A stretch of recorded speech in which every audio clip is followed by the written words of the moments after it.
Manahimik ka, magsasaka, sigaw nga, hukom na nagdulot ng tawanan sa buong bulwagan. Ngunit walang sinuman ang nag-akalang ang simpleng taong iyon ay magbabanggit ng mabatas ng mas mahusay kaysa sa sinumang abogado. At ang sumunod na nangyari ay nag-iwan sa lahat na nakanganga. Maligayang pagdating sa kwento ang tagumpay. Saan niyo kami pinakikinggan? Ang alingaw-ngaw nga hakbang ay dumaan sa marmol na pasilyong lumang korte. Sa labas, ang plaza ay punong-puno nga magsasakang mausisa na hindi pa kailanman nakatapak sa isang bulwagan nga hustisya. Ngunit sa araw na ito, may kakaiba. Isa sa kanila ang diringgin sa harap ni Hukom Emiliano Cruz, isang pangalang kilala sa pagiging mapagmataas at sa pagtawa sa sinumang hindi nakasuot ng toga o kurbata. Sa loob ng silid, ang nga bangkong kahoy ay lumalangit-ngit sa bigat ng dose-dose ng tao. Manegosyante, maestudyante ng batas, manggaginang na may mapamaypay, at maging magabatang abogado na pumunta lamang upang masaksihan ang kahihiyan ng isang magsasaka na, ayon sa magabalibalita, ay naglakaslop na hamunin ang asyenderong kanilang nayon. Lahat ay naghihintay sa palabas. Tahimik sa bulwagan.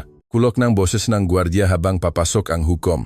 Ang kanyang itim na toga ay bahagyang humampas sa hangin at ang mataw ay agad na tumayo. Si Emiliano, na may seryosong mukha, ay umupo sa kanyang mataas na upuan. Tiningnan niya ng may panghahamak ang lalaking may magaspang na kamay at kupas na damit na naghihintay ng nakatayo. Ang magsasaka na nagngangalang Kiko Santos ay walang hawak kundi isang lumang salakot sa kanyang makamay at may matatag na ekspresyon sa mukha. Ang kanyang abota ay puno ng putik na tila galing diredatso sa bukid. At ito ay nakdulot ngang mahihinang tawanan sa ilang sulok ng silid. Ito ba ang nagrereklamo? Tanong ngang hukom sa mapanguyam na boses habang binubuklat ang ilang papel. Opo, kamahalan, sagot ng isang tagatala. Isang magsasaka, bulong ni Emiliano, na hinayaang umabot ang alingaw-ngaw hanggang sa huling hilera. At ano ang ginagawa mo rito? Sa tingin mo ba ang batas ay ginawa para sa makamay na amoy lupa? Ang matawanan ay lalong lumakas. Isang grupo ng mga estudyante sa sulok ang nagbulong-bulungan, mabilis lang ito. Patatahimikin niya yan sa loop ng ilang segundo. Itinaas ni Kiko ang kanyang ulo at huminga ng malalim. Hindi muna siya nagsalita, tinitigan lamang niya ang hukom na tila sinusukat ang bawat salita bago ito bitawan. Magsalita ka, magsasaka, utos ni Emiliano habang sumasandal sa kanyang upuan ng may kayabangan. Ngunit babalaan kita, hindi ko papayagan ang anumang kawalan ng galang. Ang bulong-bulungan ay napawi, inaasahan ng lahat na mautal si Kiko, magkamali, at malunod sa sarili niyang kamangmangan. Naparito po ako sa ngalan ng aking komunidad, sabi ni Kiko sa malinaw na boses. Kami po ay inagawan ng lupa ng isang asyendero na hindi iginagalang ang mga hangganang itinakda mahigit 100 taon na ang nakalilipas. Ang hukom ay nagpakawalan ng isang tuyong tawa. Ikaw, nagsasalita tungkol sa mga hangganan, sa mga batas. Manahimik ka, magsasaka, sigaw niya sabang hinampas ang maso. Ang mataw ay humalahak. Ang mga estudyante ay nagulyanan sa tuwa sa nasasaksihang kahihiyan. Isang babaeng taga-nayon ang nagtakip ng kanyang mukha sa kahihiyan nang makitang ganito mapahiya si Kiko. Ngunit pagkatapos, kinuha ni Kiko ang isang maliit na lukot na kwaderno mula sa kanyang lumang diaket. Binuksan niya ito ng may kalmado, tulad ng isang taong alam na alam ang kanyang ipapakita. Nang may buong paggalang, kamahalan, sabi niya habang pinalalakas ang kanyang boses. Ayon sa Artikulo 539 ng Kodigo Sibil ng Pilipinas at sa lumang batas sa lupa ang 1902, ang bawat lupang namana sa ilalim ng lehitimong titulo ay dapat igalang kahit binago ang mga bakod nito. At hawak ko po rito ang selyadong kopya ng rehistro. Ang katahimikan ay naging napakabigat kaya narinig ang pagbagsak ng isang panulat sa sahig. Ang hukom, na naghihintay ngang kamangmangan at katangahan, ay napakurap ng ilang beses sa gulat. Ano? Nautal na tanong ni Emiliano. At hindi lang po iyon. Dagdag ni Kiko nang may kalmadong nakpabagsak sa depensa na kalaban. Ang desisyon ng Korte Suprema noong 1975 sa kaso ng Montemayor laban sa Rivera ay naktakta ng tuntunin pabor sa mga komunidad ng magsasaka sa parehong sitwasyon. Isang bulong ng gulat ang dumaan sa bulwagan. Ang mga estudyanteng tumatawa kanina ay nakatinginan sa isa't isa ng may pagkalito. Paano nagawang isang simpleng magsasaka na magbanggit ng mga batas at desisyon ng korte na tila ba isa siyang bihasang abogado? Ang hukom, na sinusubukang bawiin ang kontrol ay muling hinampas ang maso. Sapat na, sigaw niya, bagaman ang kanyang boses ay hindi na ganun katatag. Ngunit si Kiko ay hindi namatayan ng loop. Ang kanyang mamata ay nagnining sa galit at katiyakan. Alam niyang ang bawat salita, niya ay nag-iwan ng marka sa silid na iyon at wala nang titingin sa kanya tulad ng dati. Ang tensyon ay tumindi. Pinipigilan ng matao ang kanilang pahinga. Ang nagsimula bilang isang palabas ngang pang-uyam ay nagiging isang mas malaking laban ang pagkakataon para sa isang magsasaka na ibunyag ang kawalan ngang katarungan gamit mismo ang batas. At nang sandaling iyon nang babanggitin na ni Kiko ang sumunod na batas na tuluyang wawasak sa argumento ng hukom, ang buong bulwagan ay napuno ng matinding kaba. Lahat ay nagtatanong kung ano ang mangyayari kung talagang mapapahiya ng magsasakang ito ang hukom sa harap ng lahat. Ang bulong-bulungan ay naging isang katahimikang puno ng kuryente. Walang kumukurap. Si Hukom Emiliano, na kanina lang ay nagmamayari ng silid, ay nagsimulang pawisan sa ilalim ng kanyang makapal na itim na toga. Ang kanyang madaliri ay tila nanginginig sa kanyang maso habang sinusubukang magpakitang lakas, ngunit ang kanyang mamata ay nagpapakitang kaba. Saan mo nakuha iyan? Tanong niya ng may pag-aalinlangan habang itinuturo ang lumang kwaderno na hawak ni Kiko. Itinaas ng magsasaka ang kwaderno na tila ito ay isang bandila. Mula po sa mga lumang arkibo ng munisipyo, kamahalan, nagpalipas ako nga maraming gabi sa pagbabasa, pagsusulat, at pag-aral ng bawat salita. Hindi po ako abogado, ngunit alam ko ang sinasabi ng batas. Ang mga salitang alam ko ang sinasabi ng batas ay parang isang batong ibinato sa tahimik na lawa. Ang maalon nito ay umabot sa bawat sulok ng silid. Ang mga estudyanteng mapangapi kanina ay nagbubulungan na ngayon ng may pagtataka. Paano niya nakuha ang mga dokumentong iyon? Imposibleng magsalita ng ganyan ang isang magsasaka. Mukhang pinag-isipan, mukhang handang-handa. Hinampas ng hukom ang maso upang makuha muli ang kontrol. Tahimik sa bulwagan, ngunit sa unang pagkakataon. Ang kanyang boses ay hindi agad sinunot. Ang matao ay hindi na tumatawa. Ngayon ay tinitingnan na nila si Kiko ng may paggalang at pagkamangha. Isang matandang babae sa unang hilera na may kulubot na mga kamay ang humawak sa kanyang rosaryo habang bumubulong. Hayaan niyo siyang magsalita. Patuloyin niyo siya. Huminga ng malalim si Kiko habang nakatitik sa mamata ng hukom. Maari niyo po akong sigawan ng husto, kamahalan. Maari niyo akong tawaging magsasaka na parang ito ay isang insulto. Ngunit ang lupang aking sinasaka na nagpapakain sa aking pamilya ay protektado ng mismong batas na sinumpaan ninyong ipagtatanggol. Ang epekto nito ay mabilis. Isang bulong ng pagsang-ayon ang dumaan sa hanay ng mga magsasaka at negosyante. Ang hukom ay sumimangot, nainis, tila ba pinadapa siya ng mga salitang iyon. Ngunit pagkatapos, ngumiti si Emiliano ng mapang-asar. Ibinabalik ang kanyang malupit na tono. Sige, Santos, dahil nagmamagaling kang abogado, bakit hindi mo kami turuan ng iyong kaalaman? Sabi niya habang pinupuno ng panunuya ang bawat salita. Babalaan kita na ang batas dito ay hindi binibikas na parang dasal sa simbahan. Nangangailangan ito ng katumpakan. Ito ay isang hamon na nakatago sa likod ng pang-uyam. Inasahan ng hukom na matisod si Kiko, malito sa mandatermino o maligaw sa teknikalidad ng batas. Ngunit si Kiko, nang walang pag-aalinlangan, ay nagsimulang magbanggit ng mga artikulo, taon, nakaraang kaso, at maging ang mapangalan ng mahukom na nagbigay ng mga desisyon noong unang panahon. Ang bawat pangungusap niya ay parang isang hampas ngang martilyo sa kayabangan ni Emiliano. Isang batang estudyante ang hindi nakapigil sa sarili at bumulong. Iyan ang mismong kasong pinag-aralan natin sa klase noong nakaraang semestre.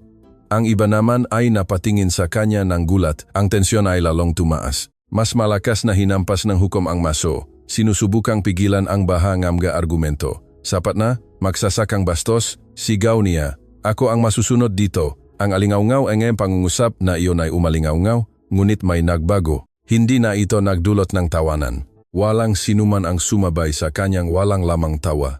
Tiningnan siyang mataw ng may pagdududa. Ang takbong palabas ay nagbago na. Ang mukhang katawa-tawa ay hindi na si Kiko, kundi ang mismong si Hukom Emiliano. Dahil naramdamang nasusukol na siya, nagtanong siya ng isang mapanlinlang na tanong, sabihin mo nga sa akin, ano ang sinasabing artikulo sa 1137 tungkol sa tuloy-tuloy na pagmamayari ng walang titulo Tingnan natin kung kasing talino mo nga ang iyong ipinapakita, lahat ay nagpigil ng hininga. Ito ay isang patibong. Piningkit ni Kiko ang kanyang mamata, huminga ng malalim at sumagot ng matatag. Ang batas ay nagsasaad na ang tuloy-tuloy na pagmamayari ng walang sapat na titulo sa loob ng 30 taon ay nagbibigay ng karapatan. Maliban na lamang kung may malinaw na pakilala ang orihinal na komunidad. At sa aming kaso, itinaas niya ang isang lumang papel mula sa kwaderno. Ang asyendero ay lumagda noong 1999 sa isang dokumento na kumikilala sa aming pagmamayari sa malupang iyon. Isang malakas na bulong-bulungan ang dumaan sa bulwagan.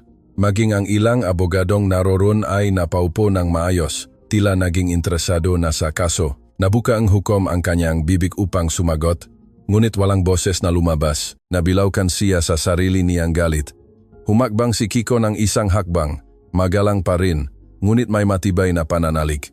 Hindi ko po layunin na ipahiya kayo, kamahalan, naparito po ako upang ipaalala sa inyo na ang hustisya ay hindi lamang nakasuot ng toga. Ito rin ay naglalakat ng nakayapa sa mga pila-pilang bukit sa gitna ng kaye at pawis. Ang pangungusap na iyon ay nakdulot ng isang mahinang palakpakan na sinundan agad ng iba pa. Sa loob ng ilang segundo, ang bulwagan ay napuno nga, tuno ng balakpak at bulong ng pagsang-ayon.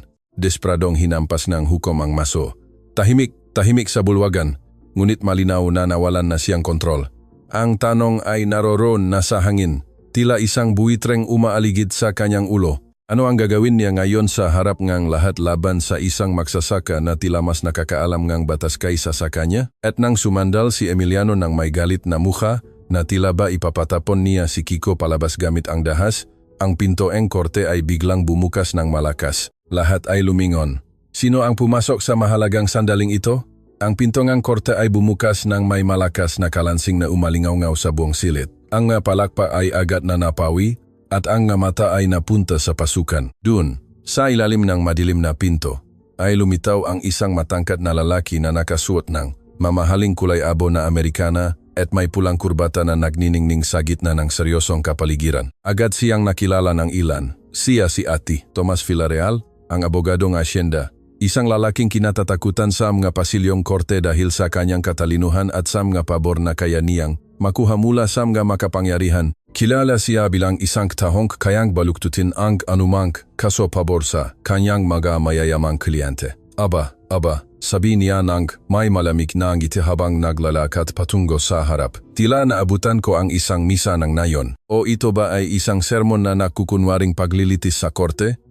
Ang matao ay nagbulong-bulungan ng may pagkailang. Si Hukom Emiliano ay huminga ng maluwag. Tila ba dumating na ang kanyang kakampi sa labanan? Ati, Villarreal, dumating ka sa tamang oras, sabi nga hukom na may bakas ng tagumpay sa boses. Ang magsasakang ito ay nagtatangkang turuan kami ngang batas. Tiningnan ni Tomas si Kiko na nakatayo pa rin hawa ang kanyang kwaderno. Ngumiti siya ng may panghahamak. Isang magsasaka laban sa buong makinarya ng asyenda. Kay gandang panurin. Humarap siya sa mga. Talaga bang naniniwala kayo na ang isang taong nagbubungkal ng lupa ay kayang umunawa sa mga bagay na pinag-aralan namin sa loob? Nang maraming taon sa universidad, ang mamahihinang tawa ay muling narinig sa ilang sulok, parang mga bagang muling nagapoy sa panunukso. Si Kiko, gayunpaman, ay hindi nagalis nege tingin kay Villarreal. Hindi ko kailangan nege maraming taon nege pag-aral. Sagot niya nang may kalmado. Kailangan ko lamang nege katotohanang nakasulat sa mga pahinang ito. Inayos ng abogado ang kanyang salamin at iniunat ang kanyang kamay. Kung ganun, ipakita mo sa akin kung ano ang ipinagmamalaki mo riyan. Nag-atubili si Kiko ng isang sandali. Alam niyang napapaligiran siyang mga lobo, ngunit alam din niyang ang lakas ng kanyang mapatunay ang kanyang tanging kalasag. Sa isang mabagal na pagkilos, inilapag niya ang isa sa mga papel sa gitnang mesa. Kinuha ito ni Villarreal ng may pag-aalipusta at sinuri ito. Ang ngiti sa kanyang mukha ay nawala sa loob ng isang segundo. Iyon ang dokumentong may lagdang asyendero na kumikilala sa mga hangganan ng komunidad ng magsasaka. Napansin ng mga tao ang kanyang pagkailang. Isang bulong ng pag-asa ang dumaan sa bulwagan. Ito, bulong ni Villarreal.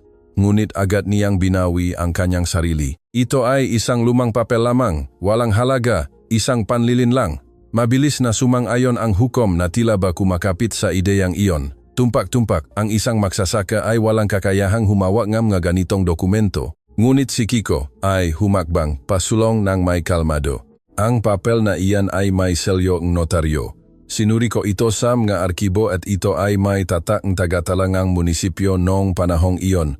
Ang mismong selyo na ginagamit pa rin hanggang ngayon. Ang katahimikan ay bumaksak na parang martilyo. Ang abogado ay hindi mapakali. Isang batang estudyante ang tumayo dahil hindi na kayang magpigil. May punto siya. Ang selyong iyan ay totoo. Pinag-aralan namin ang kasaysayan ng selyong iyan sa kasaysayan ng batas. Tinitigan siya ng hukom ng may galit. Maupo ka. Ngunit ang binhi ay naitanim na. Ang kredibilidad ni Kiko ay lumalaki habang ang sa hukom at sa kanyang kasabwat ay gumuho. Si Villarreal, nang hindi nawawalan ng kalmado, ay nakpalit ng taktika. Zig, magsasaka. Ipagpalagay nating totoo ang papel na ito. Ano naman ang alam mo sa Artikulo 310, Seksyon B? Ang batas na kumokontrol sa pagpapawalang bisa ng dokumento dahil sa lumipas na panahon? Ito ay isang planadong hakbang, isang teknikalidad na idinisenyo upang huliin si Kiko. Pinigil nga mga tao ang kanilang pahinga. Tumingin si Kiko sa kanyang kuwaderno, binuklat ang mga pahina gamit ang kanyang magaspang na daliri, at pagkatapos ng ilang segundong katahimikan ay tumingin siya sa itaas. Ang Artikulo 310. Seksyon B ay magagamit lamang kung ang dokumento ay hindi kinilala sa mga sumunod na pagkilos. At narito po ang rehistro nga, buwis ng asyendero na binayaran base sa mga hangganang iyon. Ipinapanumbalik nito ang bisang kasunduan. Ang hampas ay napakasakit para sa kalaban. Napakurap ang abogado ng ilang beses sa gulat. Ang hukom naman ay napabuka ng bibig ngunit walang masabi. Ang tao ay nagbulong-bulungan, mas marami siyang alam kaysa sa kanila. Ipinapahiya niya ang abogado at ang hukom ng makasama. Huminga ng malalim si Villarreal. Sa unang pagkakataon, ang kanyang kumpiyansa ay nayanig. Magsasaka, sabi niya sa seryosong boses, hindi mo alam kung sino ang kinakalaban mo. Ang tensyon ay umabot sa pinakamataas na antas. Tiningnan siya ni Kiko ng diretso, nang walang takot. Alam ko pong mabuti, kinakalaban ko ang mataong naniniwala na ang batas ay nabibili. Ngunit dito, sa harap ngang lahat, patutunayan kong hindi. Isang kusang palakpakan ang sumabog sa mga huling hilera. Galit na hinampas ni Emiliano ang maso, sumisigaw na manahimik sila. Ngunit ang pinakamalala ay papatingin pa lamang, dahil habang ang silid ay nag-aapoy sa tensyon, isa sa mga tagatala ang tumayo mula sa kanyang upuan na may hawak na isang selyadong sobre. Ang kanyang mukha ay maputla, kamahalan. Sabi niya sa nanginginig na boses, kararating pa lamang po ngang isang kautusan mula sa mataas na hukuman. Ang katahimikan ay naging ganap. Ang tagatala ay humabang ng may nanginginig. Namga patungo sa platform ng hukom, hawak ang sobre na tila may dinamita sa loob. Lahat ay nakatingin ng may paghihintay. Sinubukan ni Hukom Emiliano na panatilihin ang kanyang sarili. Ngunit ang ugat sa kanyang no ay malakas na pumipintik. Si Ati, Tomas Villarreal ay painingkit ang kanyang mamata habang pinag-isipan ang bawat posibleng mangyari. Ang sobra ay ibinigay sa hukom. Binuksan ito ni Emiliano ng mabilis. Binuklat ang dokumento at nagbasa sa katahimikan. Ang kanyang malabi ay naging isang tuwid na linya. Ang buong bulwagan ay nagpigil ngang hininga. Sa wakas ay nagsalita siya ng malakas. Ipinapaalam sa korteng ito na ang kaso ngang lupa sa San Isidro ay babantayan at susuriin ng isang kinatawan mula sa mataas na hukuman dahil sa mga irregularidad sa mga nakaraang proseso. Isang bulong ang dumaan sa silit na parang kulok sa malayo. Irregularidad. Ang salitang iyon ay nagdala ng mga nagdududulang tingin patungo sa hukom. Galit na hinampas ni Emiliano ang maso. Sinusubukang patatahimikin ang mga boses na lumalakas. Tahimik, ako ang may kapangyarihan dito. Si Hania, ngunit hindi na ito kanoon kaimpake. Napangiti si Kiko ng may kaluwagan. Alam nang magsasaka kung ano ang ibig sabihin niyon. Ang kaso ay umabot na sa antas na hindi na maaring ibaon na lamang sa lokal na korte. Ang katotohanan ay nagsisimula ng lumabas at walang sinuman ang madaling makakapigil dito. Sinubukan ng abogadong si Villarreal na sumagot. Walang binabago ito, sabi niya habang inilalakas ang boses upang makuha muli ang kontrol. May pagsusuri man o wala, narito pa rin tayo sa ilalim ng kapangyarihan ni Hukom Cruz. Ang ilang tao ay tumango, ngunit ang iba ay hindi. Ang duda ay naitanim na. Ang mataga na yon na nakaupo sa likod ay nakatinginan ng may pag-asa. Ang mga estudyante ng batas ay mabilis na nagsusulat, tila ba sumasaksi sa isang mahalagang leksyon, hindi mula sa isang propesor kundi mula sa isang magsasaka.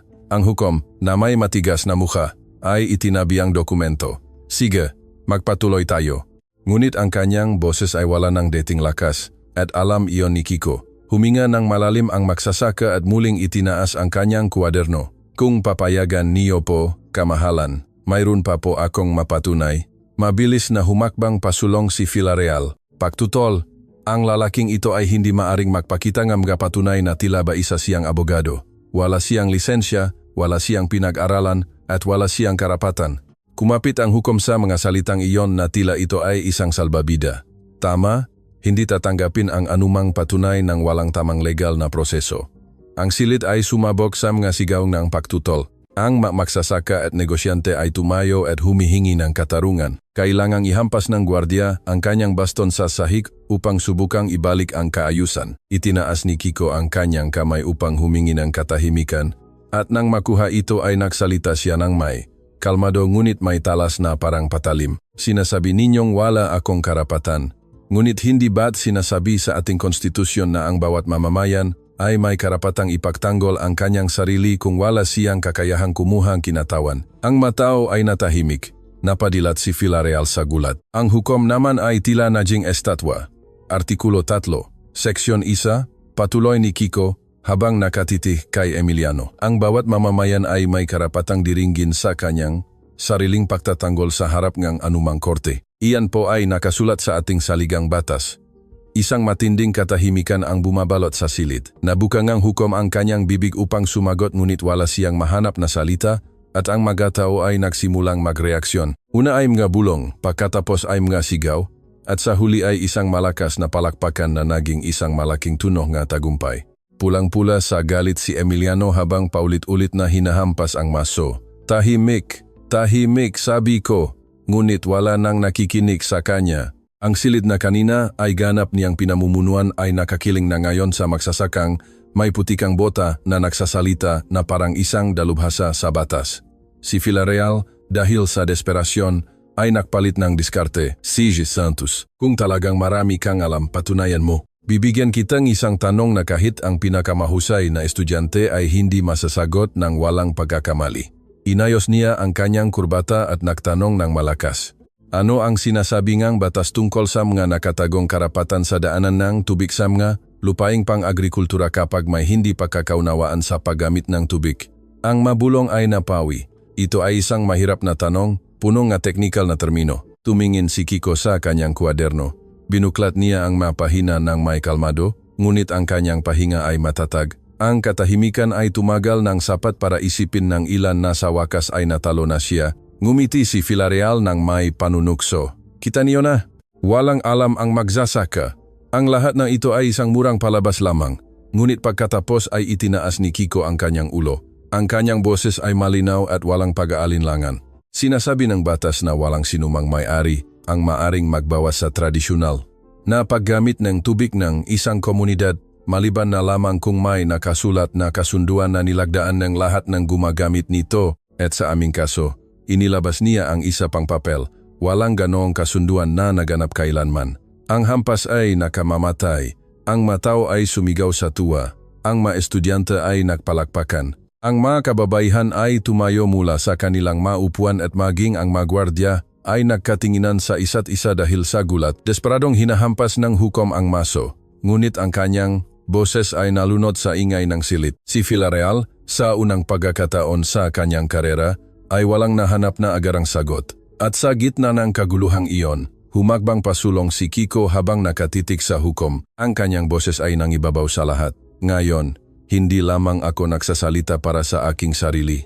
Nagsasalita ako para sa bawat magsasaka na pinatahimik, ipinahiya, at inagawan ng lupa. Kung nais ninyo akong patahimikin, kailangan ninyong patahimikin ang buong nayon. Ang bulwagan ay yumanig sa napakalakas na palakpakan. Biglang tumayo ang hukom na may galit na mukha, at nang sandaling iyon, mula sa likod ng bulwagan, isang malalim na boses ang narinig na humihingi ng katahimikan. Ang boses na pumutol sa lahat ay nagmula sa likod ng silid malalim, may kapangyarihan, at may talas na dumaan sa ingaingam, mga tao tulad ng isang patalim. Katahimikan, lahat ay lumingon.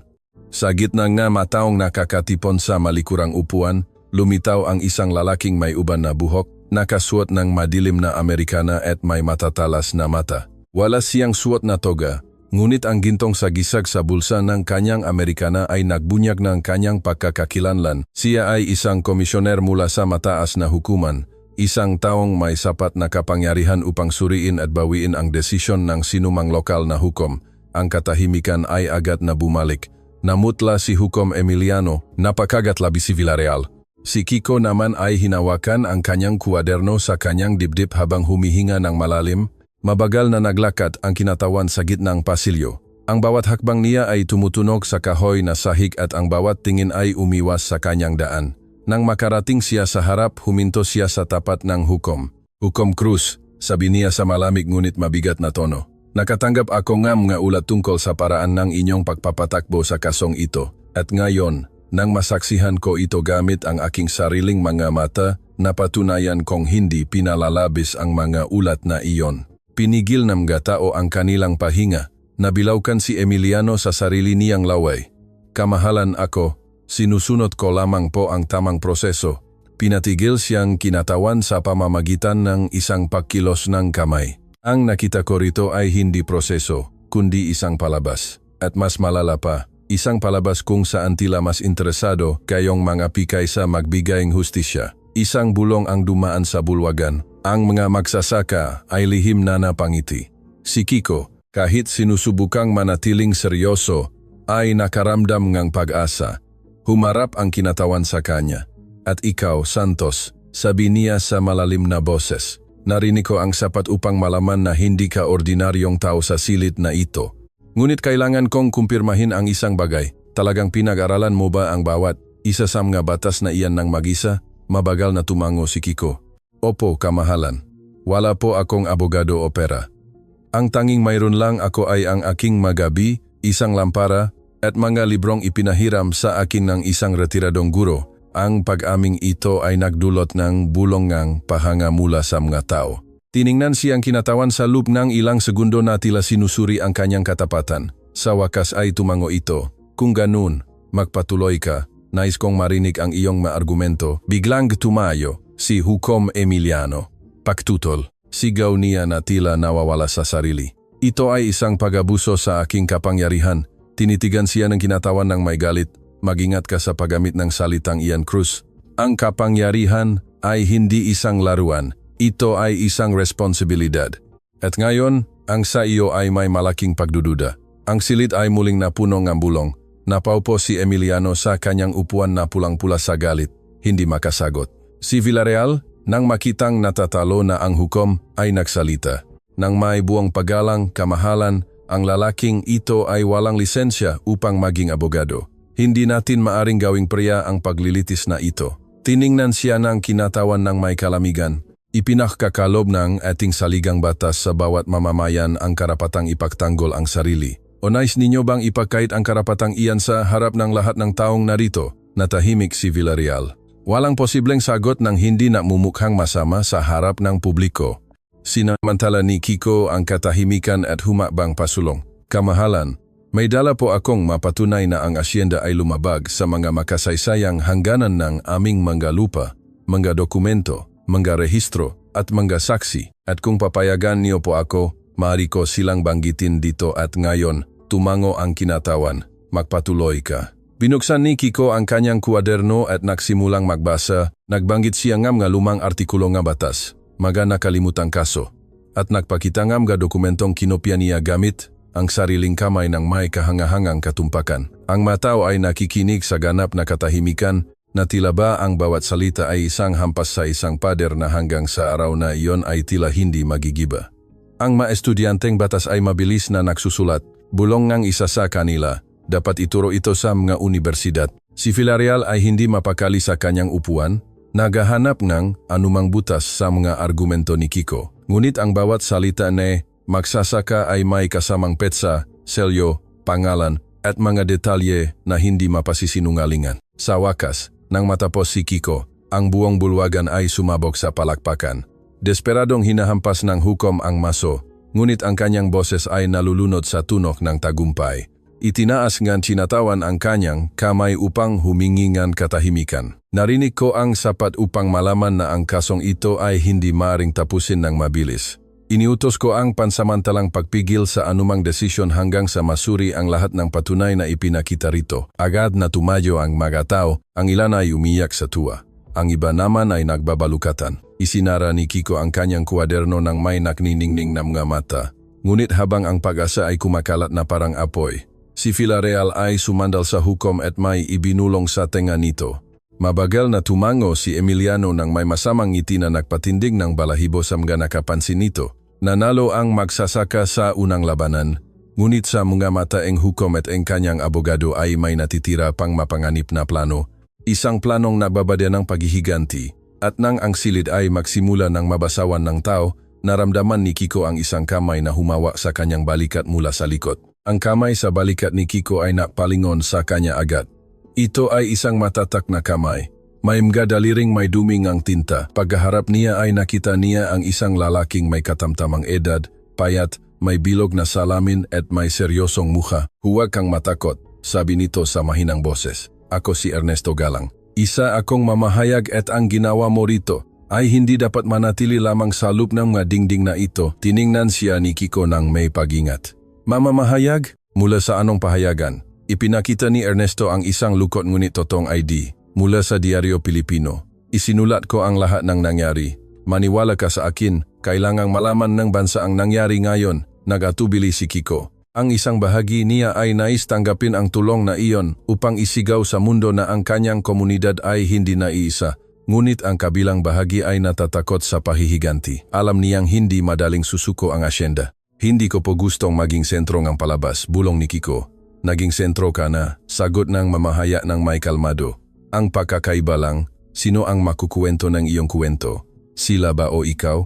Bago pa siya makasagot, isang mabalasik na bulong-bulungan ang dumaan sa silid. Muling tumayo si Hukom Emiliano. Ang kanyang mukha ay galit pa rin, ngunit may kaunting kaayusan na. Si Villarreal, ang abogado, ay nanatili sa kanyang tabi ng may ngiting tila nakatagong patalim. Hindi pa tapos ang paglilitis na ito, sabi ni Emiliano habang inilalakas ang boses. Maaring magbantay ang kinatawan, ngunit ako pa rin ang may kapangyarihan dito. At babalaan kita, Santos, ang anumang kasinungalingan sa iyong madokumento ay parurusahan ng kulungan.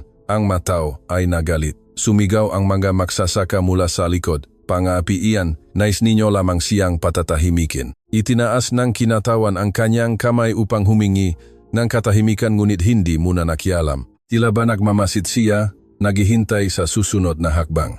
Humakbang pasulong si Kiko. Hindi po ako natatakot. Ang lahat na aking dala ay may katotohanan. At kung nais ninyo akong ikulong, magiging kulungan ko ang mismong mabatas na aking ipinagtatanggol ngayon.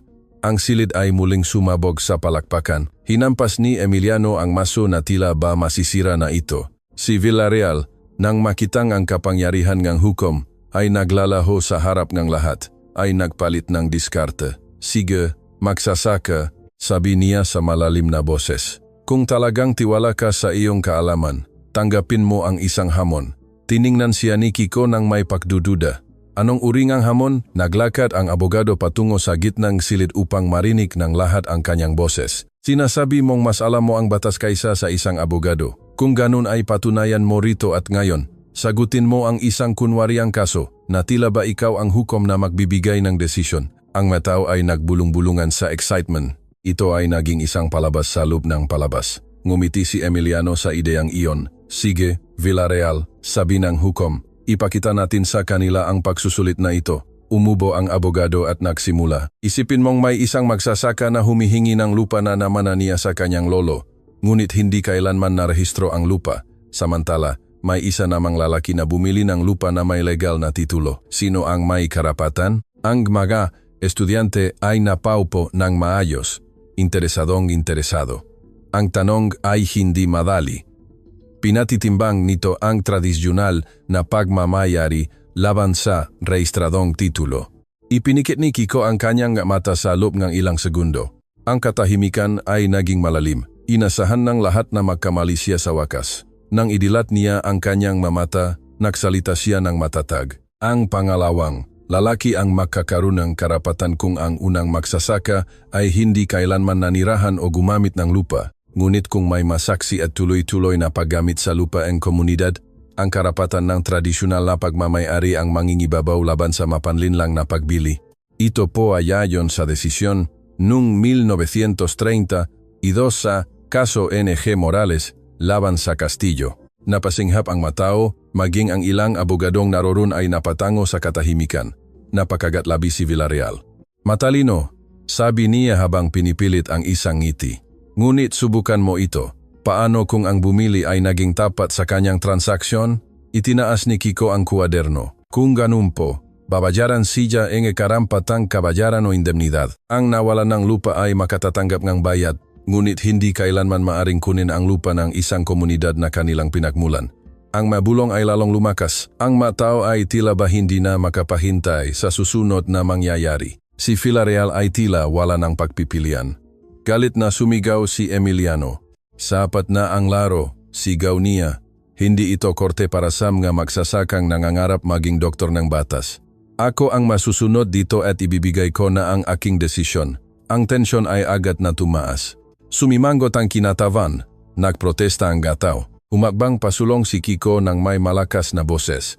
Hindi ninyo po maaaring ibigay ang desisyon hanggang sa masuri ang mapatunay sa mataas na hukuman. Tinitigan siya ang hukom ng may galit. Tuturuan mo ba ako sa aking trabaho? Magsasaka? Sinamantala ni Villarreal ang kaguluhan upang kumuha ang isang bagong nakatuping dokumento mula sa kanyang bag. Itinaas niya ito upang makitang lahat. Tingnan natin kung paano mo sasagutin ito. Sabi niya sa boses ngang tagatala. Hawak ko rito ang isang kasunduan na nilagdaan ng iyong sariling lolo, kung saan isinusuko, ebianwa lupang iyon. Ang hangin ay tila lumamig. Ang matao ay napaupo ng maayos. Naramdaman ni Kiko ang panghihina ng kanyang ngabinti. Nilagdaan ba talaga ng kanyang lolo ang ganong dokumento? Binuksan ni Villarreal ang papel ng may pagmamalaki upang makita ng lahat. Ngumiti ang hukom ng may kasiyahan. Piningkit na kinatawan ang kanyang mamata at si Kiko habang mabilis na tumitibok ang puso, ay nalamang ang dokumentong ito ay maaring magbago sa lahat. Ang papel ay hawak ni Villarreal na parang isang bandila ng tagumpay. Ang buong silid ay nakatingin na tila ba isa ang kanilang pahinga. Si Hukom Emiliano ay ngumiti nang may kasamaan habang dahan-dahang hinahampas ang maso na parang lasap na ang katapusan. Ito ang hindi mapasisinungaling ang patunay, sabi ni Villarreal sa malakas na boses. Isang kasunduan na nilagdaan ng lolong lalaking ito na isinusuko ang lahat ng karapatan sa lupa. Dahil dito, nawalan na ang karapatan ang buong komunidad. Isang bulong ang dumaan sa mamtaw.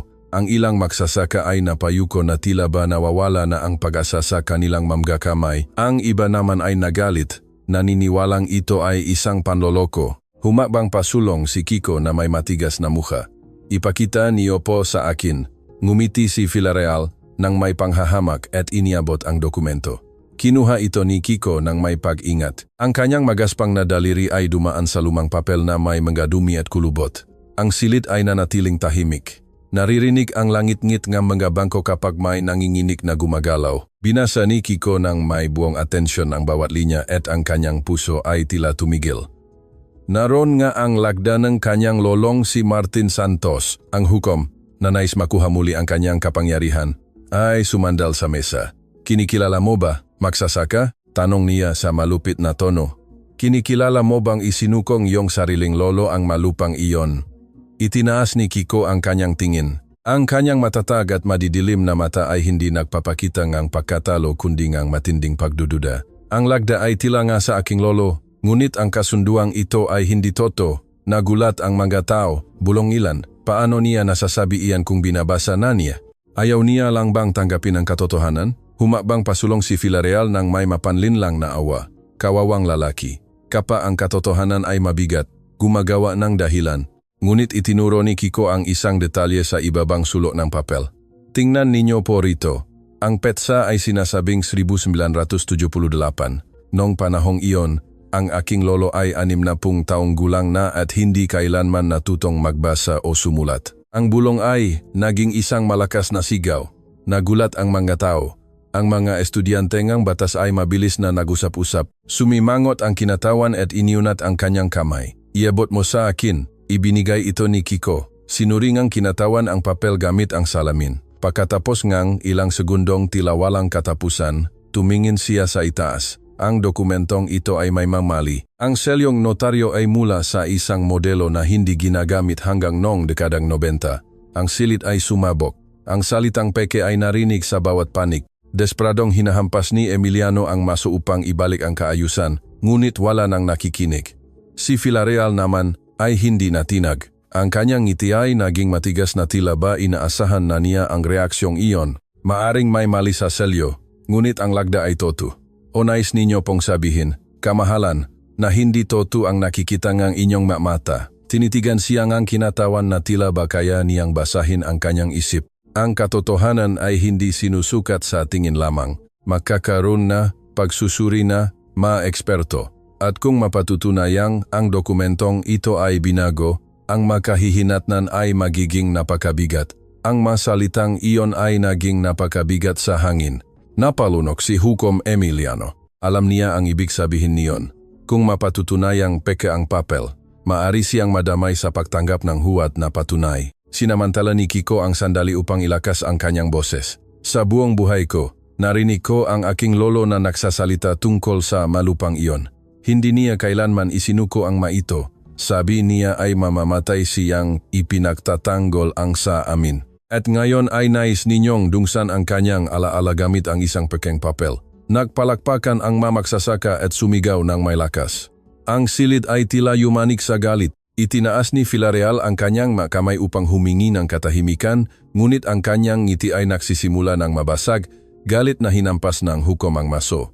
Tapos na, hindi ko hahayaang magpatuloy ang palabas na ito. Iniutos kong manatili ang dokumento sa pangangalaga ng korte hanggang sa masuri ito.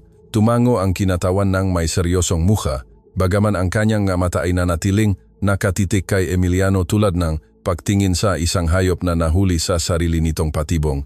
Nang magsimula ng kumalma ang tensyon, isang gwardiya ang biglang pumasok sa silid, mabilis ang pahinga. Kamahalan, sigaw niya. Sa labas po.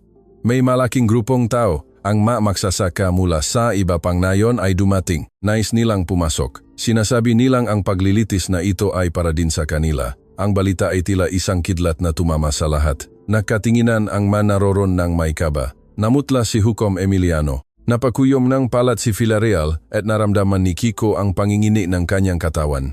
Ang malalaking pinto ay nagsimulang mayanig sa ilalim ng hampas ng daan-daang kamay.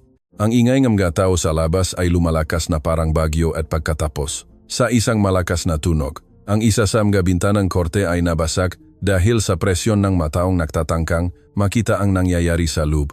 Ang pagbasag ng salamin ay nagpatayo sa lahat. Ang mapira-pirasong salamin ay bumaksak sa sahig ng may tunog ng bakal at mula sa butas ay narinig ang sigaw ng matao. Katarungan, nais namin ng katarungan. Ang buong silid ay yumanik sa alinggaw-naw nga boses na iyon. Tumayo ang kinatawan habang itinaas ang kanyang kamay ng may kapangyarihan.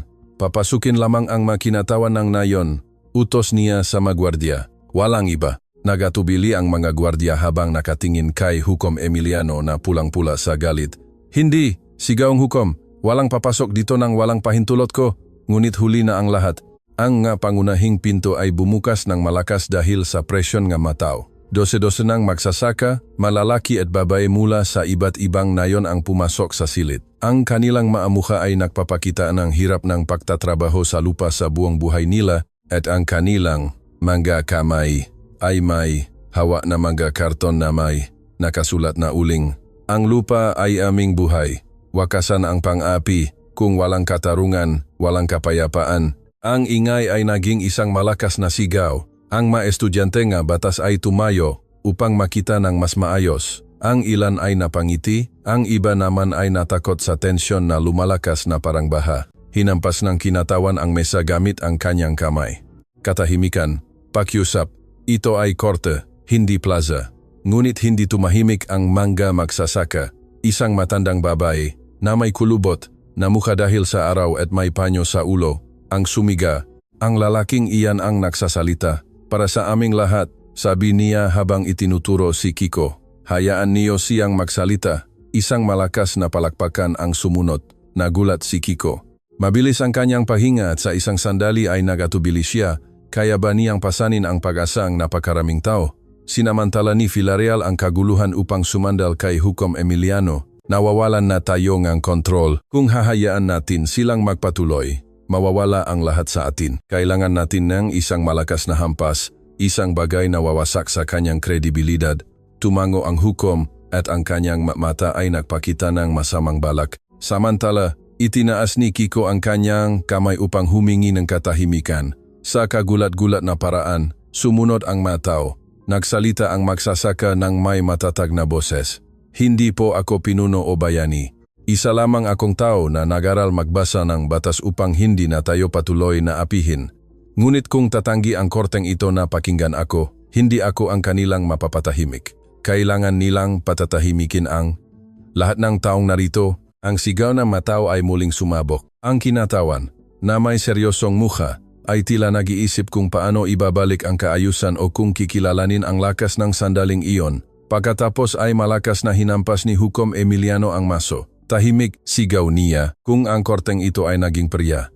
Ito ay dahil sa magsasakang ito. Ang magoses ay dahan-dahang napawi.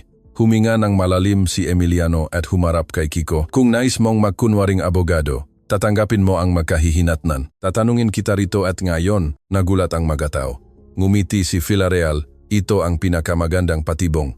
Kung magagawa nilang makamali si Kiko sa harap ng lahat, mawawala ang buong tiwala ng tao sa kanya.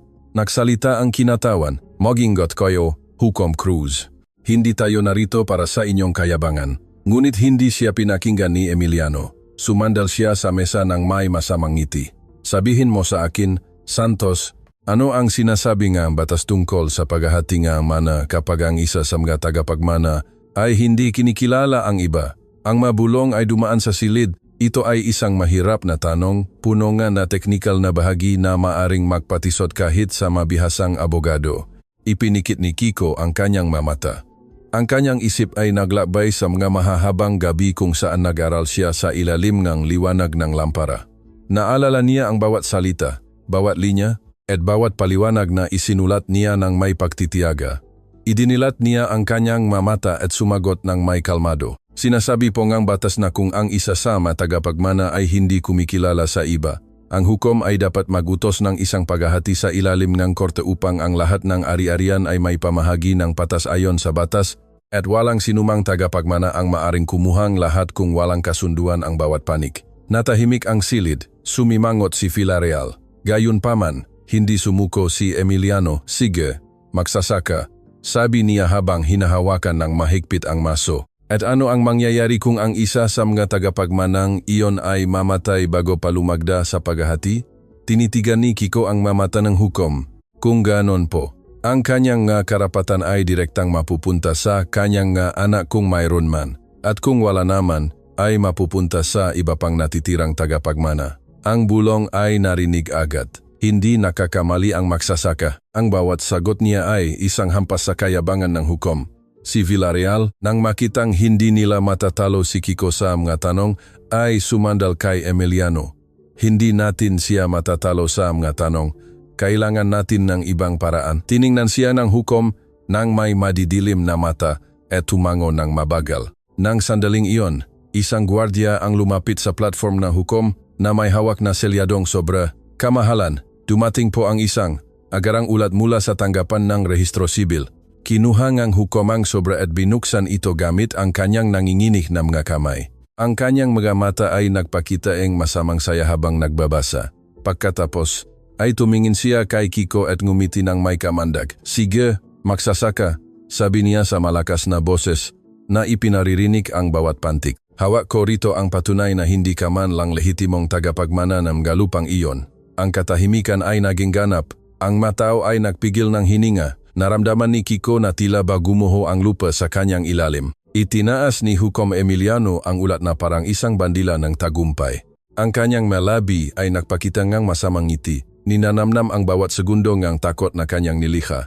Ayon sa rehistro sibil na ito, sabi niya sa malakas na boses, ang lolong lalaking, ito ay hindi kailanman nagrehistro ngang opisyal na anak o apo. At dahil dito, si Kiko Santos ay hindi kasama bilang direktang tagapagmanang nga lupang iyon. Ang bulong ay narinig agad. Ang mga magsasaka ay nakatinginan ng may gulat at kaba. Ang ilang estudyante ay sumimangot, sinusubukang unawain ang teknikal na bahaging batas. Ang iba naman ay mabilis na nagsusulat sa kanilang mga kwaderno na tila ba sumasaksi sa isang makasaysayang kaso. Sinamantala ni Villarreal ang kaguluhan, narinig ninyong lahat, sigaw niya sa boses ng tagumpay. Ang lalaking ito ay hindi lamang nagpapanggap sa silid na ito, kundi wala rin siyang anumang karapatan na manatili rito. Ang maboses ng tao ay sabay-sabay na lumakas. Ang ilan ay sumisigaw upang ipagtanggol si Kiko, ang iba naman ay laban sa kanya. Ang kaguluhan ay lumaki na parang apoy. Malakas na hinampas ngang kinatawan ang mesa. Tahimik, sabi ko tahimik sa bulwagan. Ngunit hindi na hintay si Emiliano, sapat na ito upang ipawalang bisa ang kanyang reklamo. Paalisin siya rito agad. Dalawang gwardiya ang nagsimulang lumapit kay Kiko. Hinawakan ng magsasaka ang kanyang kuwaderno sa kanyang dibdib habang nakatitik sa hukom. Mabilis ang tibok ng kanyang puso, kunit may khalit na nagsisimulang makapoy sa kanyang loob. Sandali po, sabi niya ng malakas at matatag. Ang alingaw-ngaw ay tumama sa mga dingding ng korte na nagpapatigil sa mga gwardiya. Lahat ay tumingin sa kanya. Huminga ng malalim si Kiko at nagsalita ng malinaw. Ang aking lolo ay hindi kailanman nagrehistrong kanyang pamilya dahil hindi siya nagtiwala sa matanggapan na palaging nagsisilbi sa mayayaman at makapangyarihan. Ngunit ang kawalan ng papel ay hindi nagbubura sa dugong dumadaloy sa aking mga ugat. Isang bulong ng pagsang-ayon ang narinig mula sa mamagsasaka. Isang matandang babae ang sumigaw mula sa likod.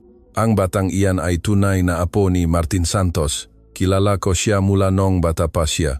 Isa pang babae ang nagdagdag. Nakita ko siyang nagtatrabaho kasama ang kanyang lolo mula noong halos hindi pa niya kayang humawak ng pala. Itinaas ngang kinatawan ang kanyang kamay upang humingi ng katahimikan. Ang mapahaya ng komunidad ay may halaga. Hindi natin maaring ibalewala ang pamilya dahil lamang walang papel na nagpapatunay rito.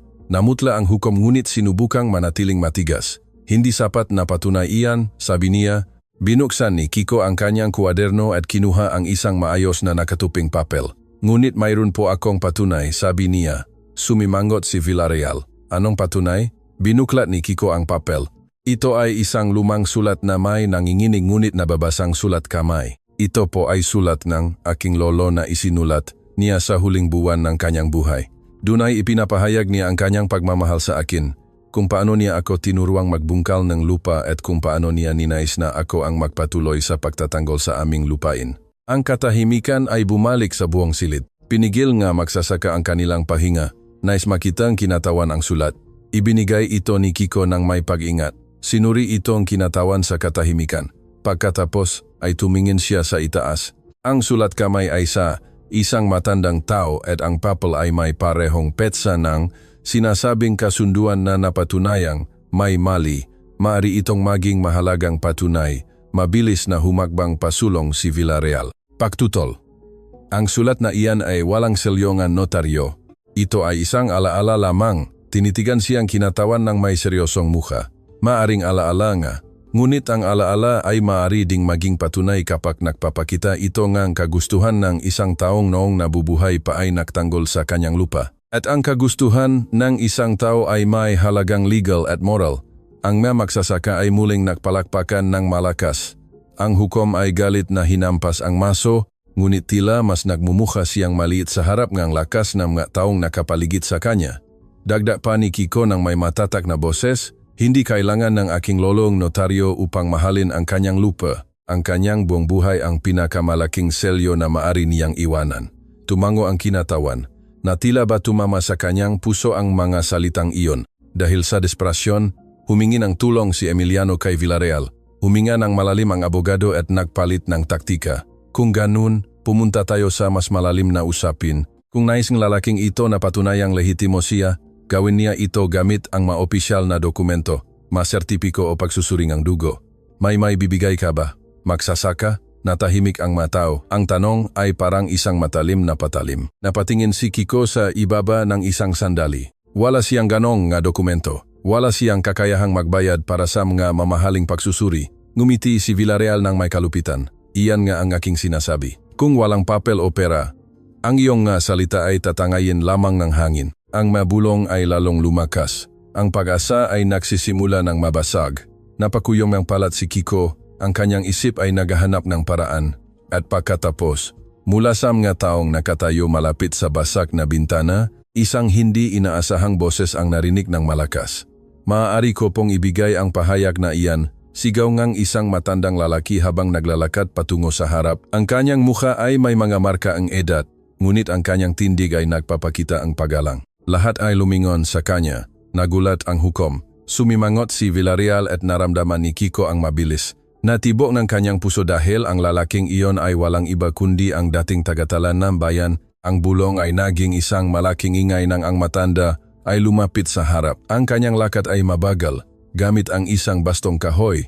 Ngunit ang bawat hakbang niya ay may kasamang kapangyarihan ng isang taong nagkaroon ng malaking papel sa korteng iyon noong araw. Si Don Ramon Valerio po iyan, bulong ng ilang magsasaka, ang dating tagatalang ng bayan, ngunit ang akalangang lahat ay patay na siya. Itinaas ni Ramon ang kanyang kamay upang humingi ng katahimikan. Ang kanyang boses, bagaman mahina dahil sa edad, ay narinig ng malinaw.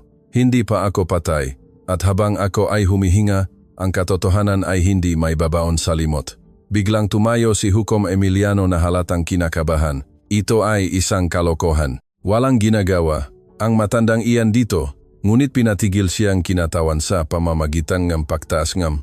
Papakinggan natin siya. Ang pahayag ng isang tagatala, kahit retirado na, ay may malaking halaga. Huminto si Ramon sa gitna ng silid sa harap ng lahat. Tiningnan niya si Kiko ng may pagmamahal at seryosong mukha. Kilala ko ang iyong lolo, Irok. Si Martin Santos ay hindi lamang taong ang bukid, siya ay tao na may isang salita, at ako mismo ang nakasaksi na hindi niya kailanman nilagdaan ang pagsuko ng kanyang lupa. Isang bulong ang kumalat na parang apoy sa tuyong damuhan. Sumimangot si Villarreal. Walang pinatutunayan iyan, sagot niya habang inilalakas ang boses. Kayo ay isang retiradong matanda na, maring malabo na ang inyong alala. Si Ramon, nang hindi natitinag, ay kumuha ng isang kwadernong may itim na pabalat mula sa kanyang bag.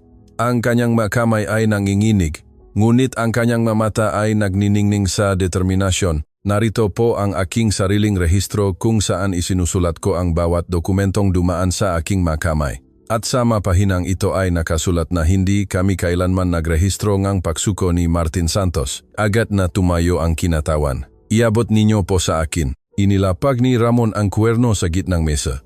Binuksan itong kinatawan at mabilis na nagbasa. Ang kanyang mata ay dumaan sa mga linyang isinulat nung araw.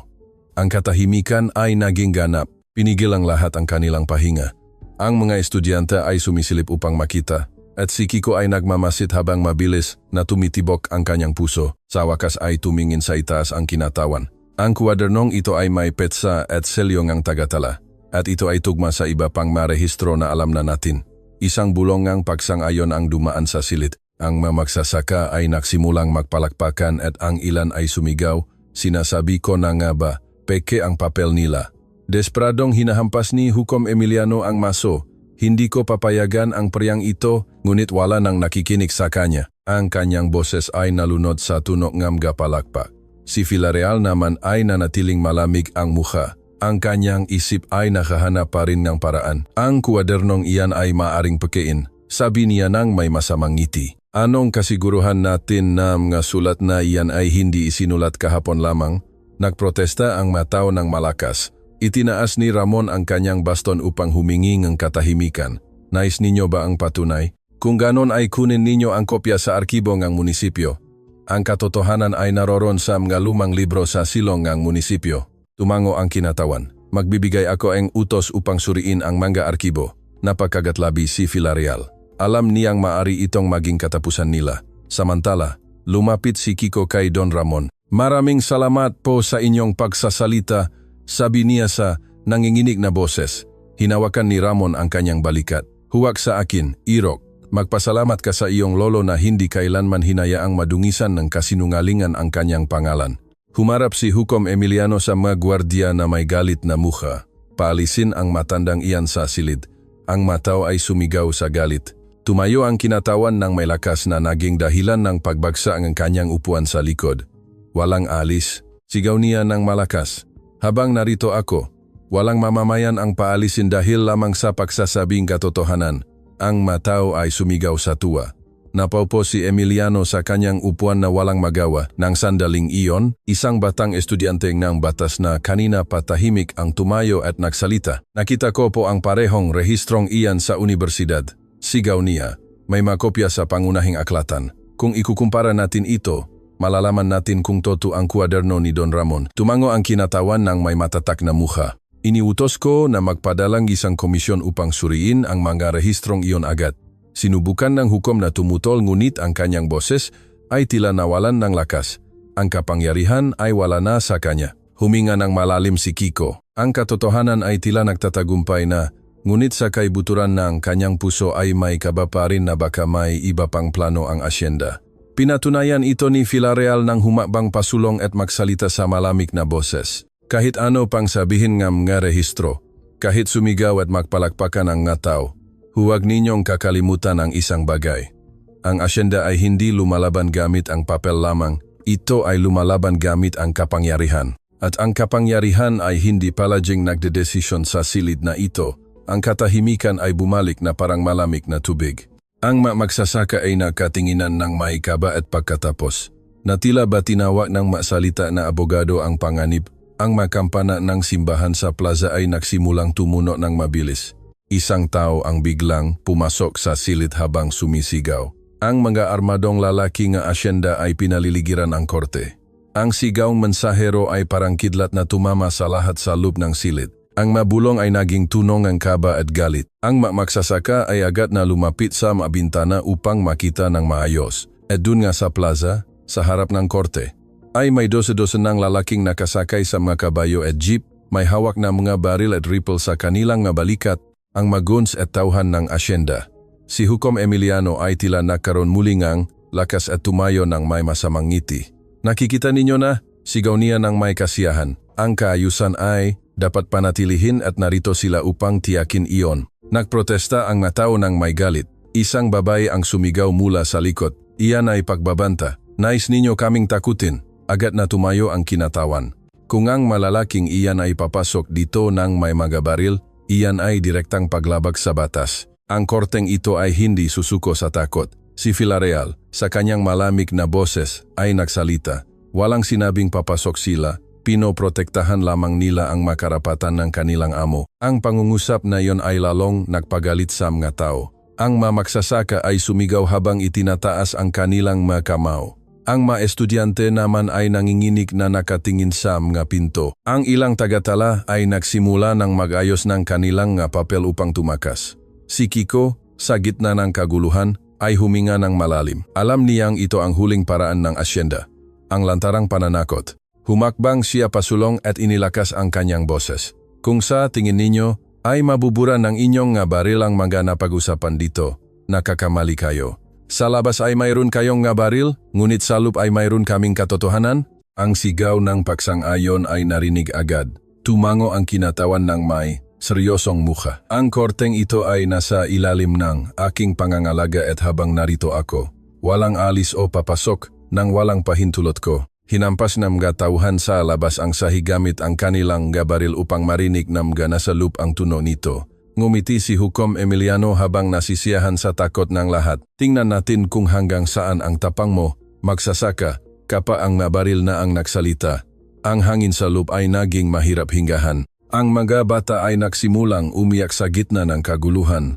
Sinusubukan silang patahimikin ng kanilang mga ina habang ang mga kalalakihan naman ay nakakaisa upang ipagtanggol ang kanilang sarili kung kinakailangan. Si Don Ramon, ang matandang tagatala, ay humawak sa kanyang baston at nagsalita ng may lakas, huwag kayong matakot. Nakita ko na ang pagbagsak ng mas malalakas na tao dahil sa mas maliit na bagay. Ang katarungan ay nangangailangan ng matatapang na saksi. Ang kanyang masalita ay nagbigay ng lakas sa mga tao. Lumapit si Kiko sa kinatawan at bumulong. Kung hindi po tayo gagawang ng paraan, hahantong ito sa dahas. Tiningnan siya ng kinatawan ng may seryosong mukha. May punto ka. Ngunit ang anumang desisyon natin ngayon ay maaring gamitin laban sa atin. Si Villarreal, na nagmamasid, ay ngumiti na parang lobong nakakaamoy ng dugo. Mayroon akong simpleng solusyon. Ipagpaliban muna natin ang paglilitis na ito. Hayaan nating umuwi ang Matao. At bukas, kapag kalmado na ang lahat, ay magpatuloy tayo. Nagprotesta ang mga magsasaka sa pamamagitan na makasika. Hindi, iyan ang gusto nila.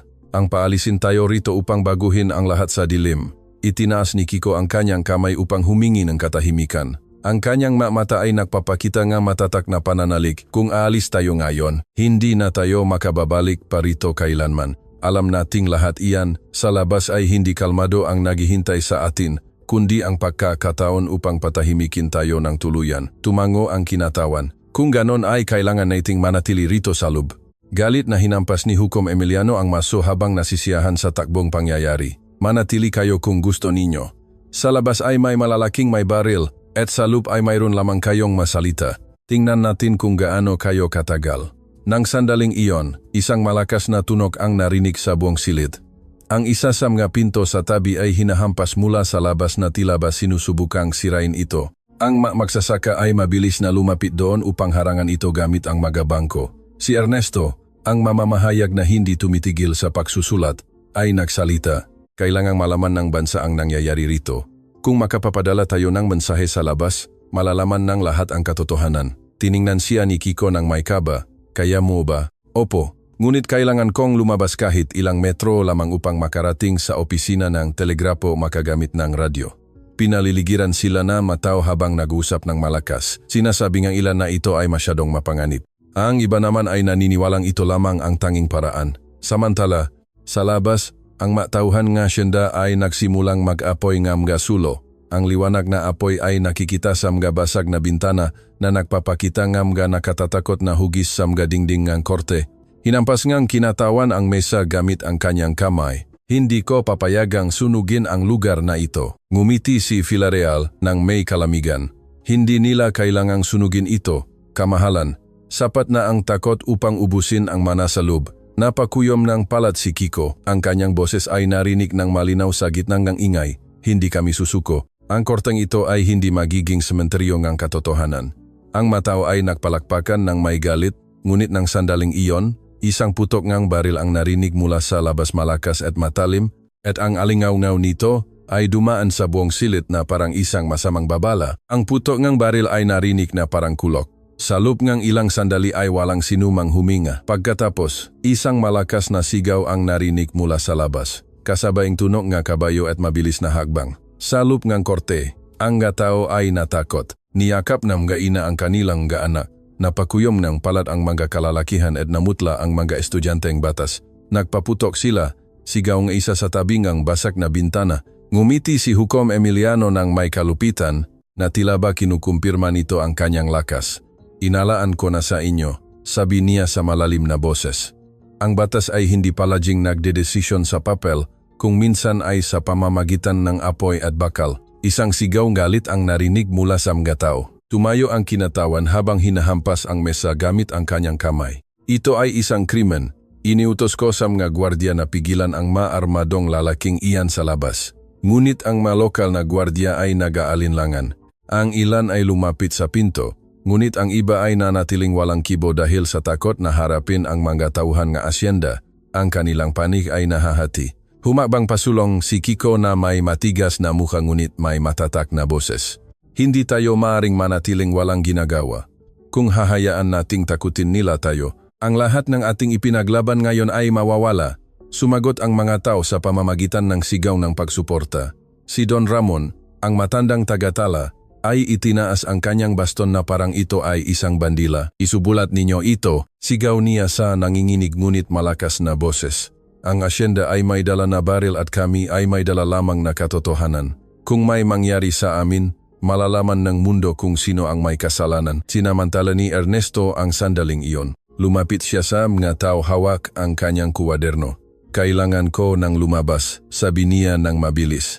Kailangan kong makarating sa telegrapo o makatawag bago nila tuluyang putulin ang komunikasyon. Kung magagawa ko ito, bukas ay malalaman ng buong bansa ang nangyari rito. Pinaligiran siya ng mga magsasaka. Masyadong mapanganib. Kung hindi siya makakalabas, walang makakalam nga totohanan. Tiningnan siya ni Kiko ng diretso. Sasamahan kita hanggang sa pinto sa tabi. Kung may oras upang sumubok, ito na iyon. Ngumiti si Villarreal ng may panghahamak. Hayaan ninyo siyang lumabas. Sige, para kapag natamaan siya nga, bala ay matutunan ninyong ang masalita ay hindi kayang pumigil sa bakal. Nagalit ang makatao sa kanyang sinabi, ngunit itinaas ni Kiko ang kanyang kamay upang humingi ng katahimikan. Ang mga salita ay mas malakas kaysa sa inyong magabala, sagot niya, dahil ang mga ito ay nananatili sa alaala, sa mga libro, at sa konsensya na mga tao. Tiningnan siya ng mamamahayag ng may pasasalamat. Kung makapapadala ako ng mensahe, hindi ka na lamang magiging isang magsasaka, magiging boses ka ng buong nayon. Ang tensyon ay lalong lumalakas sa bawat segundo. Sa labas, ang masulo ay nagbibigay nga liwanag sa plaza at ang matauhan ay sumisigaw nga utos. Isa pang putok ang narinig. Sa pagkakataong ito ay mas malapit. Ang tuno ay nagpayanig sa mga natitirang salamin. Humarap ang kinatawan sa mga gwardiya. Padaanin ang mamahayag. May pahintulot ko siya. Nag-atubili ang magwardya ngunit sa huli ay sumunod. Ang pinto sa tabi ay bahagyang binuksan na nagpapakita ang dilim ng gabi at ang liwanag ng apoy sa malayo. Huminga ng malalim ang mamamahayag na tila papasok sa isang labanan. Handa na ako, sabi niya habang nakatingin kay Kiko. Hinawakan siyang magsasaka sa balikat. Huwag kang tumakbo para lamang sa iyong sarili. Tumakbo ka para sa ating lahat. Tumango ang mamahayag at mabilis na tumakbo palabas kasama ang ilang matatapang na magsasaka na nagprotekta sa kanya hanggang sa makalabas. Mula sa loob, pinigil ngang lahat ang kanilang pahinga. Sa labas ay narinig ang masigaw, mabilis na hakbang, at ang tunog ng kabayo. Pagkatapos ay katahimikan. Ngumiti si Hukom Emiliano ng may panunukso. Tingnan natin kung makakarating siya sa kanyang pupuntahan. Tiningnan siyang kinatawan ng may panghahamak ngunit hindi sumagot. Ang maminuto ay tila naging napakahaba at pagkatapos ay isang batang magsasaka ang pumasok na tumatakbo mula sa parehong pinto habang mabilis ang pahinga. Nagawa niya po, sigaw niya, nakarating ang mamamahayag sa telegrapo. Ang mensahe ay naipadala na, ang buong silid ay sumabog sa tuwa. Ang mga magsasaka ay umiyak. Ang mga estudyante ay nagpalakpakan at maging ang ilang gwardya ay napangiti ng may kaluwagan. Naramdaman ni Kiko ang pag-asa sa kanyang dibdib. Ngunit ang pag-asang iyon ay hindi tumagal dahil ng sandaling iyon, isa pang gwardya ang pumasok mula sa pangunahing pinto na may maputlang mukha at nanginginig na magakamay. Kamahalan, nautal na sabi niya sa kinatawan. Nalaman po nga tauhan na asyenda ang tungkol sa mensahe at ngayon po ay inihahanda na nila ang kanilang mga baril upang pumasok ng may dahas. Ang mga tao ay natahimik na parang naglaho ang hangin. Sa labas, ang tunog mabaril na inihanda ay narinig ng malinaw sa gabi. Ipinikit ni Kiko ang kanyang mata ng isang segundo, huminga ng malalim at binuksan ang kanyang kwaderno. Alam niyang ang anumang sabihin niya sa masusunod na minuto ay maaring maging pagkakaiba ng buhay at kamatayan. Ang tunog nga baril sa labas ay narinig na parang isang masamang babala. Ang nga tao sa loob ay nakakatipon na tila naghahanap ng lakas sa kanilang pagkakaisa. Ang asulo ay napapakita nga kulay asul at pulang liwanag sa loob na nagpapakita nga hugis na sumasayaw sa mga dingding. Tumayo si Hukom Emiliano ng may kasiyahan. Ang kanyang mata ay nagpapakita ngang tagumpay. Tapos na ang laro, sabi niya sa malalim na boses. Sa labas ay naghihintay ang tunay na lakas. Ang magsasakang ito at ang lahat ng sumusunod sa kanya ay hindi makakalabas ng walang parusa. Ang mamagsasaka ay sumigaw sa galit at ang ilan ay lumapit sa pinto. Ngunit itinaas ni Kiko ang kanyang kamay. Hindi. Ang kanyang boses ay narinig ng malinaw at matatag. Kung sasagot tayo sa pamamagitan ng dahas, sila ang mananalo. Ang tanging sandata na mayroon tayo ay ang batas at ang katarungang kasama natin.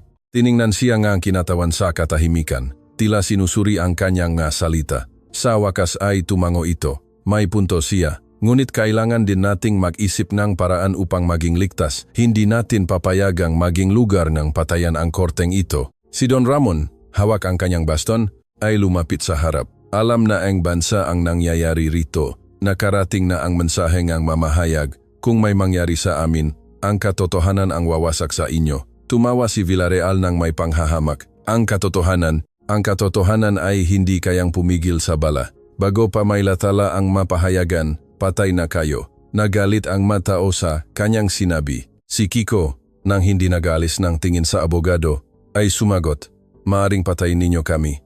Ngunit hindi ninyo kailanman mabubura ang nakasulat na rito. at ang nakasulat ay nananatili magpakailanman. Isang seryosong katahimikan ang bumalot sa silid. Humakbang ang kinatawan patungo sa platform at nagsalita ng malakas. Makinig kayong lahat. Mula sa sandaling ito, ang korteng ito ay nasa ilalim ng pangangalaga ng pamahalaan. Walang aalis o papasok hanggang sa dumating ang pambansang pulisya. Namutla si Hukom Emiliano. Ito ay pag-abuso sa aking kapangyarihan. Hindi pigil sa kanyang kinatawan. Ito lamang ang tanging paraan upang matiyak na ang hustisya ay hindi mamatay ngayong araw. Samantala, sa labas, ang matauhan ay nagsimula ng hampasin ang makinto gamit ang kanilang mabaril. Ang mamagsasaka ay naglagay ng mamesa at bangko upang harangan ito, gumagawa ng sariling depensa. Ang mga estudyante ay sumama rin sa kanila. Tumutulong sa paharang gamit ang mga libro at kahoy. Ang hangin ay naging napakabigat. Ang bawat pahinga ay tila isang paraan ng paglaban. Pumunta si Kiko sa gitnang silid. Itinaas ang kanyang kuwaderno na parang ito ay isang bandila. Huwag ninyong kakalimutan ito, sigaw niya. Hindi tayo nag-iisa. Bahagi tayo ng isang mas malaking kasaysayan at kapag naalala tayo ng mga tao, hindi sila magsasabi tungkol sa mga magsasakang natalo, kundi tungkol sa isang nayon na tumayo laban sa pang-aapi. Ang masigaw ng pagsuporta ay narinig sa loob ng silid. Ang magsasaka ay humahampas sa sahig gamit ang kanilang mapaa na nagdulot ng pajanik ng madingding. Dahil sa desperasyon, umarap si Hukom Emiliano kay Villarreal. Gumawa kang paraan, hindi natin maaring hayaang maging bayani ang lalaking iyan. Sumimangot si Villarreal at pagkatapos ay lumapit sa harap ng may malamig na mukha. Sige, magsasaka, nais mo bang maging bayani? Bibigyan kita ng huling pagkakataon. Kumuha siya ng isang bagong dokumento mula sa kanyang bag na maayos na nakatupi at itinaas ito sa harap ng lahat. Ito ay isang kasunduan sa pagbili na nilagdaan lamang 3 buwan na ang nakalilipas, kung saan ang iyong sariling pinsan na si Pedro Santos ay kumikilala sa asyenda bilang tunay na may-ari ng malupang iyon. Ang katahimikan ay biglang bumalik. Ang magsasaka ay nakatinginan ng may pag-aalinlangan. Naramdaman ni Kiko na tila ba nawawalan siya ng lakas sa kanyang ngabinti. Hindi. Maari iyan, bulong niya. Ngumiti si Villarreal ng may kalamigan. Ipinagkakaila mo ba ang desisyon ng sarili mong pamilya? Galit na hinampas ni Hukom Emiliano ang maso. Sapat na ito upang ipawalang bisa ang buong kaso mo. Ang magsasaka ay sumigaw sa galit. Sinasabing nagtaksilang pinsan na wala roon. Nais makita ng kinatawan ang dokumento. Kinuha niya ito at sinuri ng may buong atensyon. Sumimangot siya. Kakaiba ito, bulong niya. Ang lagda ay tila nga totoo. Ngunit ang paraan ng pagsulat ay hindi tugma sa iba pang mga rehistro ni Pedro Santos. Si Kiko, habang mabilis na tumitibok ang puso, ay naalala ang sinabi sa kanya ng kanyang pinsan ilang buwan na ang nakalilipas. Huwag kang lalagda sa anumang papel nang hindi ko nakikita. Nais nila tayong bilhin sa masamang paraan. Iyan ay peke. Sigaw ni Kiko ng malakas. Hindi kailanman lalagda si Pedro sa ganyan. Itinaas ni Villarreal ang kanyang makilay na tila ba nagulat. Kung ganon, naglalakas loob ka bang sabihing ang korteng ito ay nagpapakita ng pekeng papel? Ang magulong ay muling lumakas na parang baha. Isinarang matatag na kinatawan ang dokumento. Magkakaroon din ng pagsusuri para rito. Walang sinumang magbibigay ng desisyon hanggat hindi nagiging malinaw ang katotohanan. Hindi nakpakita na galit si Villarreal. Sa halip, ang kanyang malamig na ngiti ay lalong lumaki. Sige, magsagawa kayo ng pagsusuri na gusto ninyo. Ngunit kapag natapos iyan, baka wala ng sinumang buhay rito upang marinig ang desisyon. Isang malakas na tunog ang nagpayanig sa mga pangunahing pinto. Ang kahoy ay dahan-dahang nasisira sa ilalim ng hampas ng matauhan ng asyenda. Ang magsasaka ay napaurong ng may takot at galit. Itinaas ni Kiko ang kanyang kuwaderno at sumigaw ng may buong lakas. Huwag kayong susuko. Ang katotohanan ay hindi magigibang ang gabaril. At nang sandaling iyon, isa pang putok ang narinig, ngunit sa pagkakataong ito ay hindi sa labas kundi sa loob mismong silid. Ang putok ay narinig sa loob ng korte na parang isang malakas na kulok sa isang maliit na silid. Ang alingawnaw ay tumama sa mga dingding at sa isang sandali ay naging estatwa ang lahat. Walang sinumang huminga, isang malakas na sigaw ang narinig mula sa harap. Ang isa sa malokal na gwardya ay bumaksak sa sahig habang may dugo sa kanyang braso. Ang matao ay natakot, ang ilan ay nakakalang galing ito sa labas, ngunit ang iba naman ay itinuro ang loop. Malakas na hinampas ng kinatawan ang mesa gamit ang kanyang kamay. Sino ang nagpaputok? Sigaw niya ng may galit. Ang lahat ng tingin ay napunta sa isang batang tauhan ng asyenda na nakasuot ng damit gwardiya, hawak pa rin ang baril na may usok pa sa dulo. Nagalit ang Matao. Lumapit ang mga magsasaka sa kanya upang harapin siya, ngunit itinaas ni Kiko ang kanyang makamay. Huwag nating gamitin ang dahas. Inutusan ng kinatawan ng mga gwardiya na kuhanin ang baril ng lalaki. Kinuha ito ng gwardiya at dinala siya sa harap. Ang lalaki ay dumura sa sahig. Magsisigaw kayo kung gusto ninyo. Sa labas ay may marami pang tulad ko. Hindi kayo makakalabas ng buhay rito. Ngumiti si Hukom Emiliano ng may kalupitan. Nakikita ninyo na, ang takot ang palaging nananalo. Ngunit ang kanyang mga salita ay nalunod sa malakas na tinig ng Matao. Ang magsasaka, sa halip na matakot, ay lalong nakaisa. Humawak sa kamay ng bawat isa, gumagawa ng mahabang linya ng tao at nagsimulang kumanta ng isang lumang awitin ng kanilang nayon. Isang awit ng pagkakaisa na nagbigay ng malaking lakas sa buong silid. Ang tunog ay napakalakas. Ang Hukom at si Villarreal ay nakatinginan ng may pagtataka dahil hindi nila inaasahan ang ganoong reaksyon. Sinamantala ng kinatawan ang sandali. Makinig kayong mabuti, sabi niya sa matatag na boses na nangibabaw sa kanta. Nakapagsalita na ako sa pambansang pulisya. Paparating na sila rito. Kung may magtangkang sumira sa pinto, ituturing silang kalaban ng batas. Sumimangot si Villarreal. At sa tingin ninyo ba ay makakarating sila sa tamang oras? Hindi sumagot ang kinatawan, ngunit sa kanyang mamata ay may katiyakan. Habang nangyayari ito, lumapit si Kiko sa gitna, itinaas ang kanyang kuwaderno na naging simbolo ng ang kanilang laban at nagsalita ng malakas. Ngayong araw ay sinubukan nilang patatahimikin tayo sa pamamagitan ng panunukso, mga pekeng papel at maging ng mabaril, ngunit hindi sila nagtagumpay. Alam ninyo ba kung bakit? Dahil hindi ako nag-isa, kasama ko kayong lahat at kasama ninyo ako. Ang Matao ay sumigaw sa tuwa. Desperadong hinahampas ng hukom ang maso, ngunit ang kanyang boses ay wala ng halaga. Sinubukan ni Villarreal na sumagot, ngunit hindi siya narinig dahil sa sigaw ng mga tao. Pagkatapos, isang bagong tunog ang narinig mula sa labas. Hindi ito putok ng baril o hampas sa pinto, kundi ang tunog ng mga sirena ang pambansang pulisya. Ang matauhan ng asyenda ay nagsimula ng tumakbo palayo dahil alam nilang hindi nila kayang harapin ang makwersa ng pamahalaan. Ang liwanag ng gasulo ay dahan-dahang nawala hanggang sa ang tanging natira na lamang ay ang tunog ng sasakyang umaalis. Sa loob ng silid, ang tao ay sumigaw sa tuwa at ang ilan ay nagyakapan sila at ang iba naman ay nagpasalamat ng malakas. Huminga ng maluwag ang kinatawan. Mangingibabaw ang katarungan, sabi niya ng may seryosong mukha. Ang kasong ito ay dadalhin sa mataas na hukuman kasama ang lahat ng patunay at pahayag. At ipinapangako kong walang makakabura sa nangyari ngayong araw. Napaupo si Hukom Emiliano sa kanyang upuan na walang magawa. Napayuko naman si Villarreal na may matigas na mukha. Itinaas ni Kiko ang kuwaderno sa langit. Hindi ito ang aking tagumpay. Sabi niya nang may luha sa mga mata. Ito ay tagumpay nga aking lolo, nga aking nayon, at ng lahat ng mga tinawag na magsasaka na tila ba ito ay isang insulto. Ang kanta ay muling narinig ng mas malakas na napuno ang silid ng isang alingaw-ngaw na tila walang katapusan. Pagkatapos ng ilang linggo, ang pahayagan sa Maynila ay naglathala ng balita. Isang magsasaka, tinalo ang kayabangan ng isang hukom. Ang katarungan ay nagtagumpay sa San Isidro. Ang pangalan ni Kiko Santos ay naging simbolo ng paglaban at ang kanyang kuwaderno ay naging patunay na ang katalinuhan ay hindi palaging matatagpuan sa mga universidad, kundi maging sa mga magagaspang na kamay na nagbubungkal ng lupa. Si Villarreal at Emiliano ay naharap sa mga kaso ng korupsyon at pagpapekang dokumento.